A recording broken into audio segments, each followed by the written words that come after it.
আমরা এখন যাব শ্রীখণ্ড। তো তোমাদেরকে সম্পূর্ণ বলছি, তোমরা ভিডিওটা দেখতে থাকো লাস্ট পর্যন্ত। আমি আর প্রকাশদা বেরিয়ে পড়েছি শ্রীখণ্ড যাওয়ার জন্য। আমরা কী জন্য যাচ্ছি সেটাও বলছি। তো আমরা চললাম সূর্যদাদাকে আনতে। ও আছে এখন কাটোয়ায়। তো আমাদেরকে ফোন করে বলছিল যে কোথায় আছিস। দিয়ে প্রকাশদা বললো যে আমরা কৈচরে চলে এসেছি। আমরা এখন এসেছি স্টেশনে। দাদা আমাদেরকে প্রথমে বলেছিল যে আমি ট্রেনে আসছি, তোরা স্টেশনে আয়। আমরা দিয়ে স্টেশনে অনেকক্ষণ বসেছিলাম। তার কিছুক্ষণ পরে আবার ফোন করে যে আমি ট্রেন পাইনি গো, তোরা আমাকে নিতে আয় শ্রীখণ্ডতে।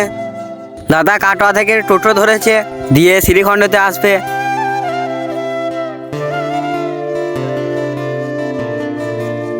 আমরা এখন শ্রীখণ্ড বাস স্ট্যান্ড চলে এসেছি, আর দাদা ওই দিক থেকে তাড়াতাড়ি চলে এসেছে।